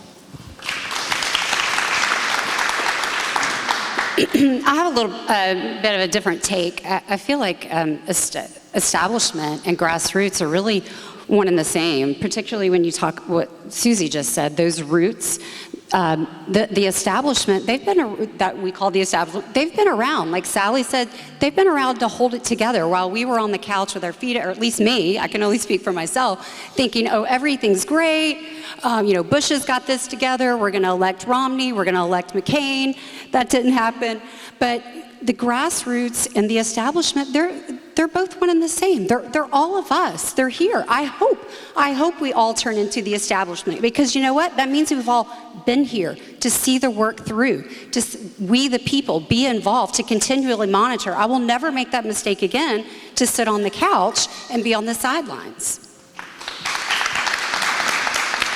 Well, when I think about establishment, obviously I do think about the people in this room, but I also think about the people who gave up their Saturdays, going out there knocking on doors, making phone calls, writing postcards, especially in this last election to help President Trump win and to help Republicans win. We are the only grassroots party. The Democrats don't do anything like the way we do. We give up our Saturdays to come here for county conventions and elect the people because you come here and elect your chairman. The Democrats don't do that. They send somebody from Washington, D.C. down here to be their voice. And that's just not the same that we do. Well, I think we've all heard, the definition of establishment and grassroots, and I want to point out one very particular example. sitting right here is my opponent, Caroline Jeffords.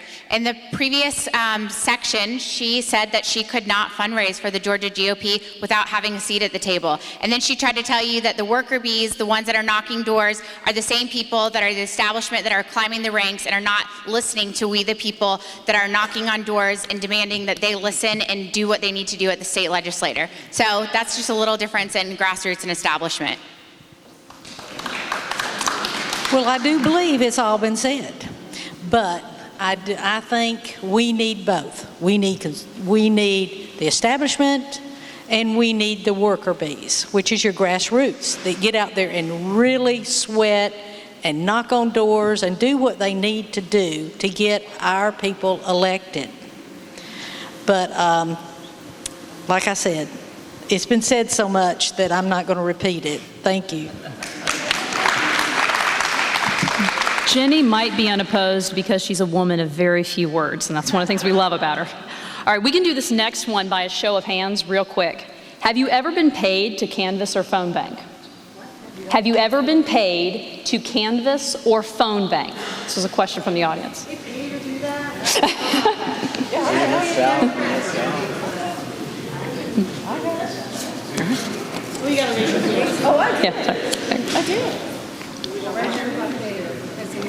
All right, we have another question that was submitted. This one is candidate specific. This one was submitted for Ms. Kramer. Can you hear me? Yeah. Okay. Wait, sorry, this is for Ms. Kramer, Callie Kramer. Many people monetize social media accounts and receive payouts based on the engagement they receive on them. You have a sizable following on X. Are you currently benefiting financially from the attacks you are waging against the Georgia Republican Party, including comparing the current chairman to a Klansman? So, I do monetize my X, as do a lot of people. I have roughly 100,000 followers, but that is not what I depend on by any means. I actually have a job. And it's minimal. I would be very happy to let you guys know my last payout was less than $100. And I certainly don't do anything for clicks. It is a narrative that has been pushed, unfortunately, by the people that do not like me speaking the truth. I do not make personal attacks at people.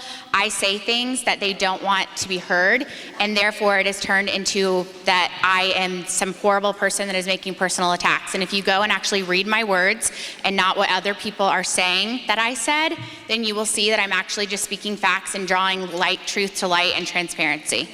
So just for clarification, you don't believe calling the current chairman Josh McKay KK Coon was a personal attack? No, I don't, because I don't. Because this is the thing, he called, and I mean, I would love for him to get involved in this, but he called and tried to get him to step out of the race so that Caroline could have a seat at the table because she's the only one that will fundraise, apparently, according to him. And that's not true at all.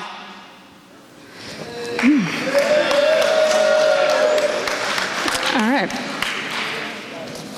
We have some other questions that have been posed for all candidates, and since we do want to wrap up before 9 o'clock to let everybody get home, I'm going to ask if we'll start. Brad, you're the lucky winner since you're here.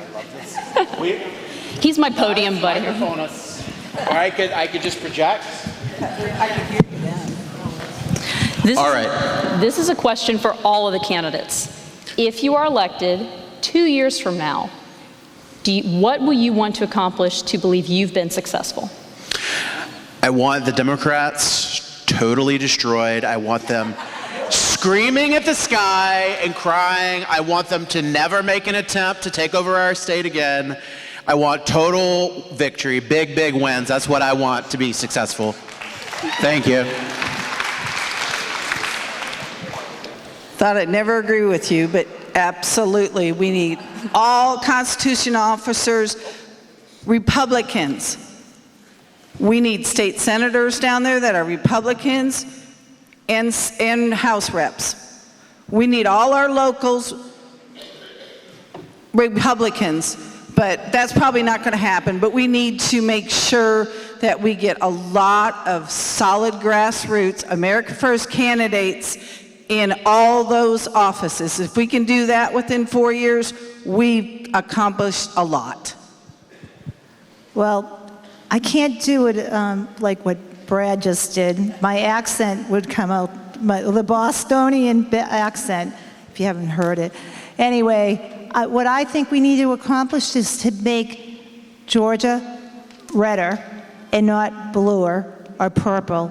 And by doing that, we all need to get out and pound the pavement, use the phones, and get our neighbors out and get those low propensity people to get out, because that's where the key is, I believe, in winning. I'm Shawnee. So I actually had a survey to what people wanted, what you guys wanted. And one of those things, of course, is to get Republican elected, to continue with President Trump's America First agenda. And then we need to fundraise, because if we don't fundraise, we don't have the money to help with the events, as well as helping with our, primary candidates, once they're, sponsored by the Republican Party, and want to improve communications as well as implementing the training. A lot of people mention about needing training, but we already have a lot of them that we need to implement. We have the 5-star program, and we have USA program, which included all of the counties and whoever wanted to participate. And then we want to bring in all the young Republicans as well as those that are just new.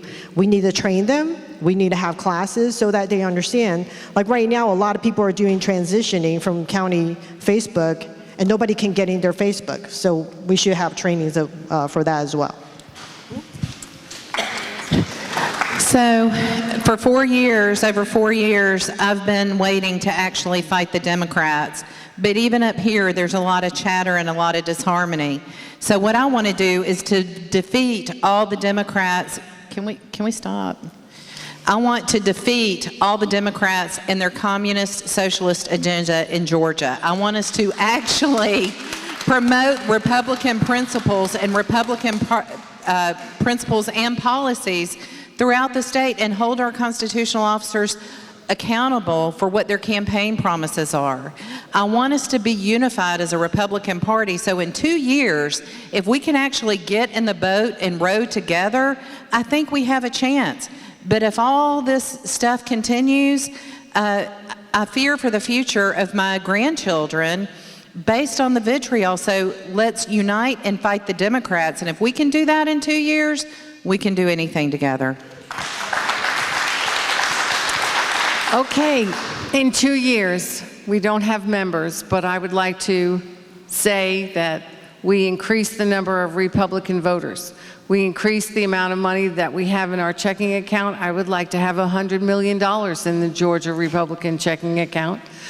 And we increased the number of Republicans in our state house, in our state senate, and we get rid of John Ossoff, and then 2 years later, we get rid of Warnock. So in 2 years, I feel like we've won. If one, we've gotten rid of the Dominion voting machines. That's number one.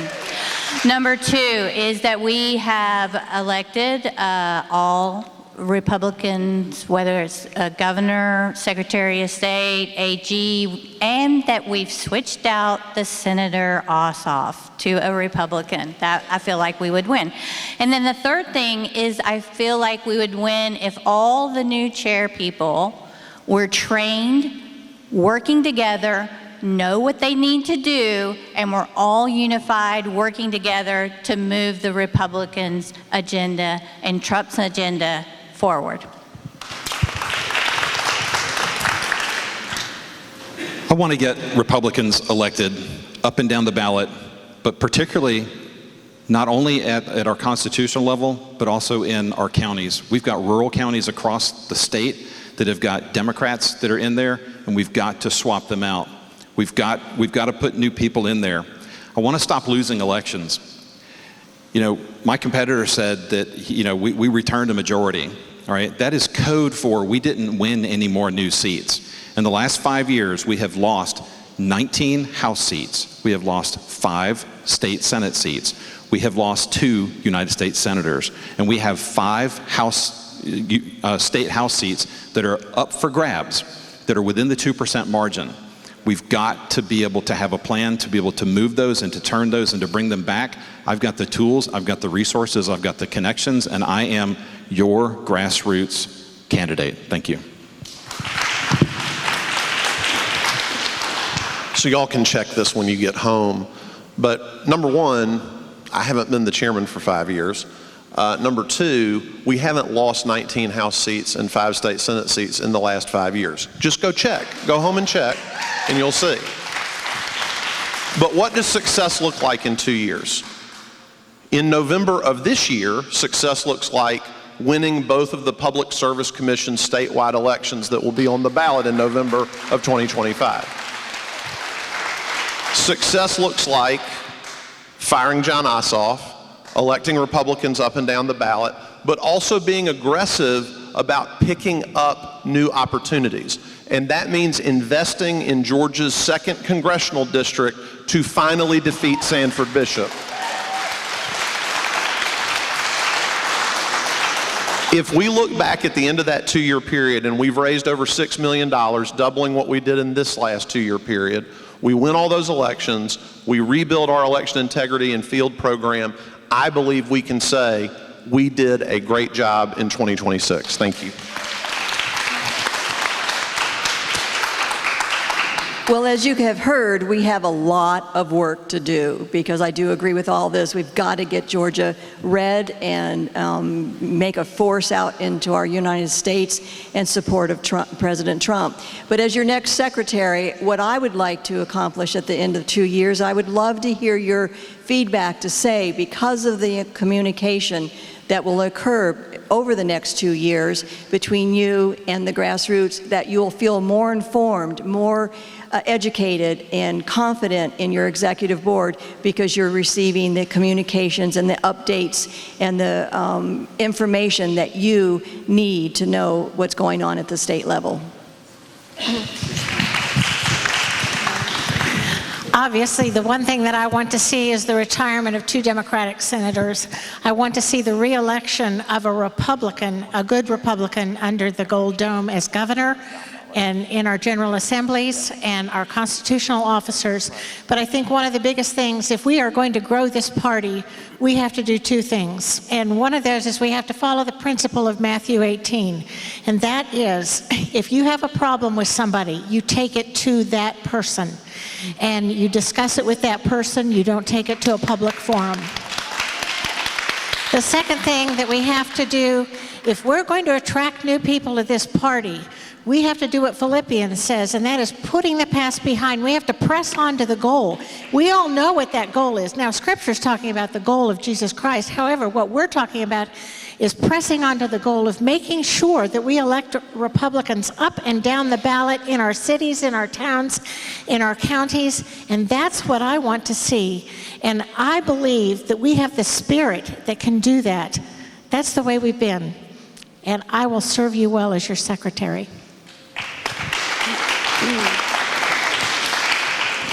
I echo what most everyone has said here. In 2 years, success is winning elections. Excuse me, I've been sick. Winning elections, and that's the ultimate goal of the Georgia Republican Party. That's why we're all here. That's why we're all involved. So personally, success would be winning these elections, taking place this year and next year, and also increasing involvement from people that don't even know they're a Republican, but once they actually analyze their personal values and principles, realize they do align with the Republican Party and find themselves being motivated on their own to get out and vote versus us having to pay door knockers and everybody else to light dynamite under them to get out the door and vote. So that's really where we earn the respect and the trust from others in the community that align with our principles and values, and I find that to be success. Well, within the next 2 years, I would love to see for our county, district, and state conventions be full of college Republicans, young Republicans, and people who are just turning 18 who are fired up and ready to defeat John Ossoff in 2026. That is what I look at as success, because we need to be the party of the future. And if I could, I just want to address what Kylie said. I want to make something clear. The last thing that I want to do is win a race based off of my race. I want to win based off of merit. And I do not, with all due respect, Kylie, I do not think that Josh is of the KKK or anything like that. So I just want to make that clear.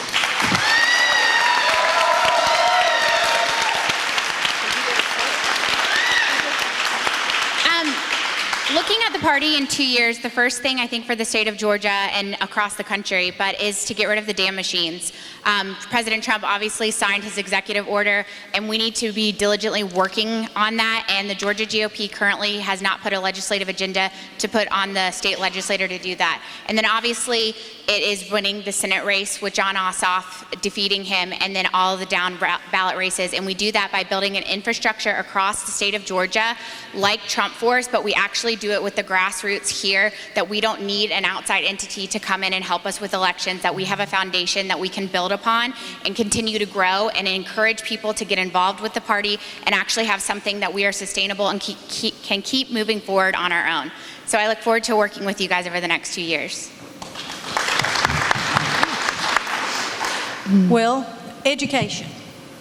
Education is the foremost to get people to vote Republican. If we can get our values out there, and I'm talking about everybody across Georgia, they will vote Republican, because our values are their values. You have very few people in Georgia that don't believe like we do. They've just been, I'm going to say, brainwashed. But that and electing conservative representatives, we don't seem to do that. And they get up there, they go conservative, but once they get up there, they're not conservative. And we need to make sure that they stay conservative. And that is your grassroots, staying on top of them. This question is for our chair candidates. Can you gentlemen hear me? All right. 2 years ago, you both ran in hotly contested races. How have you, since being elected, worked with your former opponents and their supporters? And how, if you win, will you plan to work with your current opponent and their supporters? Mr. McCoon, would you like to go? So 2 years ago, there were three of us in the race, Rebecca Yardley, Dennis Futch, and myself. Those of you that were at the convention will remember after the election, we came back on stage together and we raised our hands together because we wanted people to know that while there'd been a rough and tumble of a campaign for several months, we understood the number one goal was being together and making sure that we got rid of Joe Biden and then Kamala Harris.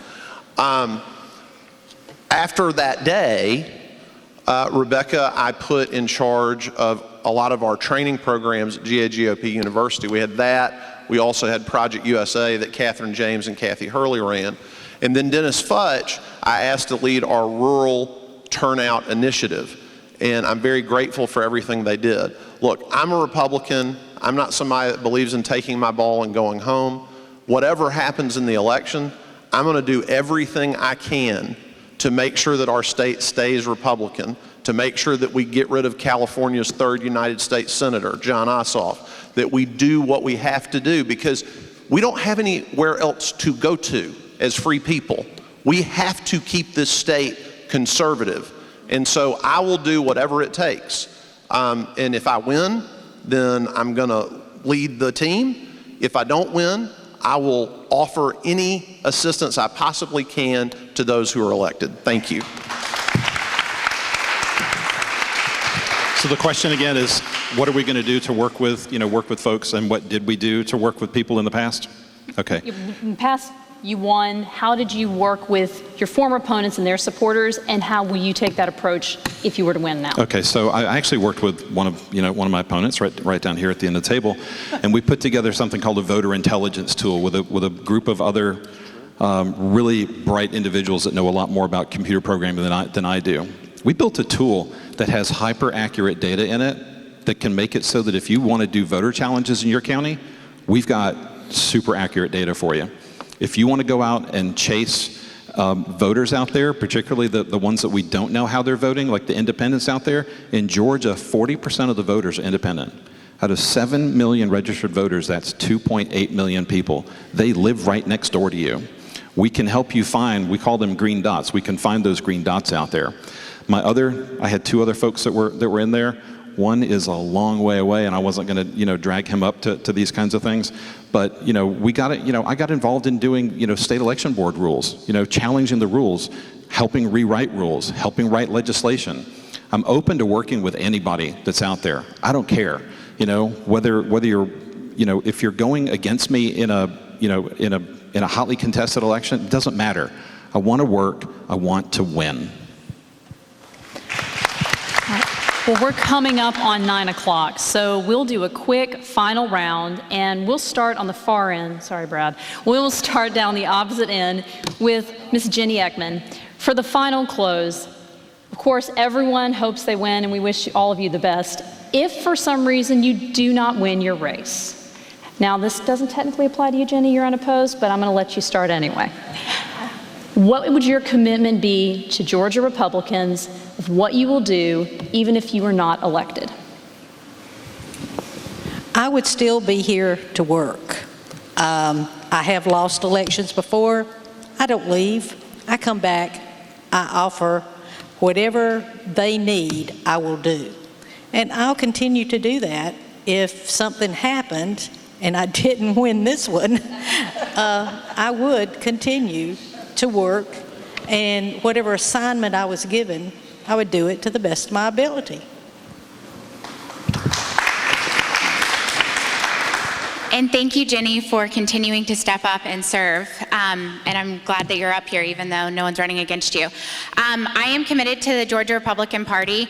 I have had the privilege of working in 49 of the 50 states over the last decade and a half, working in politics. And it was not until 2020 that I realized that we had such a problem here in Georgia with people pretending that they're Republicans and not actually representing our state as Republicans should be leading. So I'm committed to making sure our state is turned around and making sure that we get rid of these dang Dominion machines, because until we do, nothing else really matters, because we all want to make sure that our fundamental right to have our vote count and for it to be fair, free, and secure should matter to everyone. Thank you.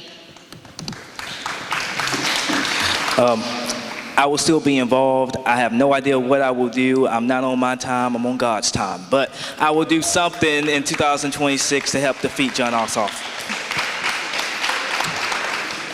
I would continue doing everything that I have done for the past 5 years. I feel it's too important. I have, like I mentioned earlier, I have a 15-year-old daughter. And so it's for her future that I got involved and continue to do everything, and I would do nothing different.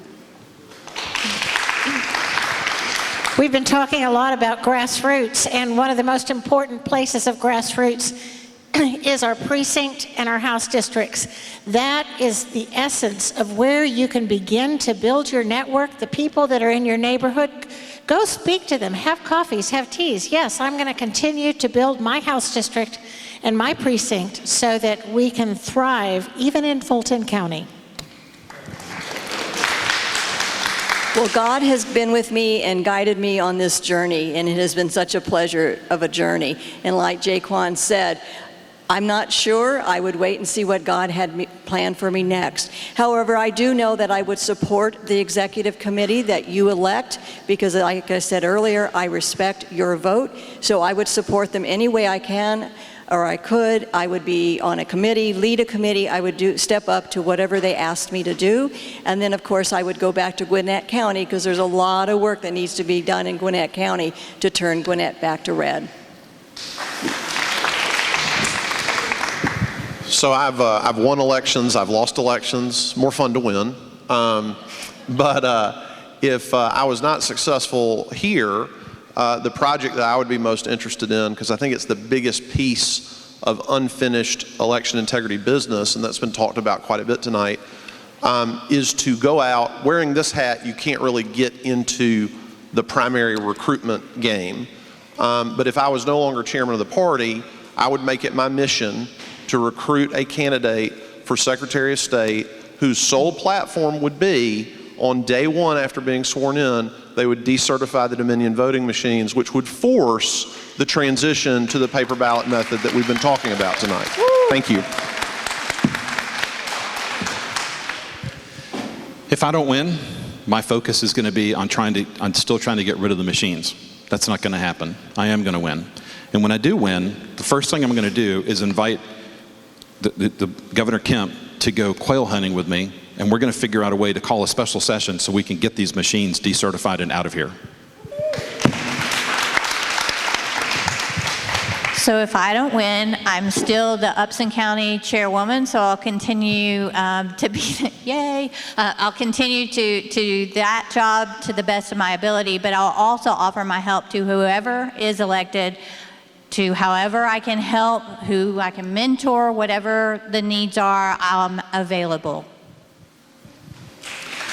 Well, I think I'll take 15 minutes and I'd be pretty sad and upset that if I didn't win, but I would just continue doing what I'm doing. I'm on the state committee. I would still be active in my county party. I'd be active in my congressional district. I would still be writing legislation for election integrity and changing the election law. I would just continue being a Republican just like you all are. So because I was term limited out as the COB chair, at the convention, I actually, at caucus, when everything was going on, I actually put my name down to be our House District 34 secretary. I wanted to be sure and stay involved and to offer help to other grassroots people on the precinct level, on the House district level. So I am a secretary of one of our House districts. But there's a reason why Senator Perdue chose me to become part of the National Election Integrity Team and for the state of Georgia, and that is because I have been very successful with getting election board rules passed, writing election board rules, and advocating not just for getting rid of Dominion and all of those things, but cleaning up our voter rolls and ensuring that our counties are actually acting as they should according to Georgia law and not at the direction of the Secretary of State the way it's going now. Good job. So election integrity, I was sued by Stacey Abrams back in 2020 for my efforts to improve voter rolls and election integrity. So I will continue to work with True to Vote. They have an update soon on the lawsuit, and as well as being state committee member. And I do have duties for our precinct chair. And some of the things that I would like to do is still communication and training. I will approach the leadership, see what they need and what I can help with, and continue to do that. Thank you. Oh, what would I do? Anyway, I've won a lot of things, but I've also lost a lot of things. And I was an athlete prior to Title IX. And one of the things that I learned was it's not how you take your wins, but how you take your losses. And I pick myself up, and I will keep on going and helping where I'm needed, or like election integrity. I've been doing that for years, and just helping people. I'm there for people. So I'm not going to run away. Thank you.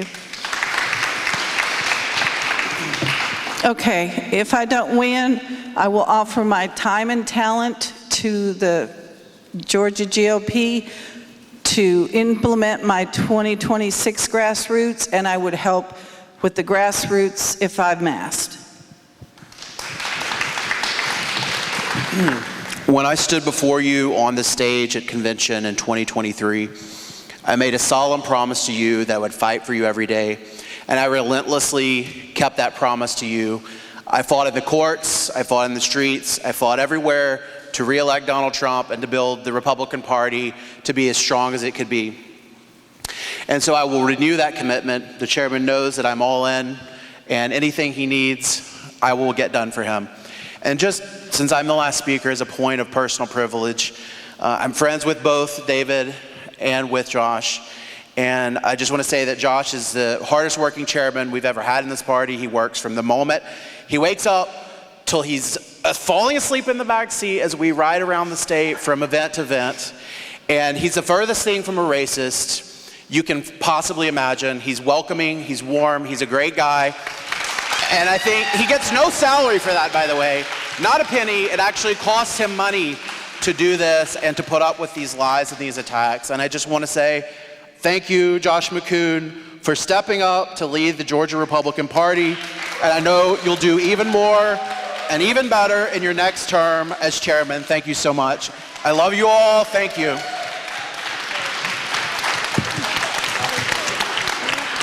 All right. And with that, that concludes our candidate forum. I want to thank everyone for making the effort to be here this evening. This is a record for candidate turnout. So thanks to you, we'll set a new record for venue cleanup. We'll get all the chairs put away so our nice custodian can go home early. Thank you all so much.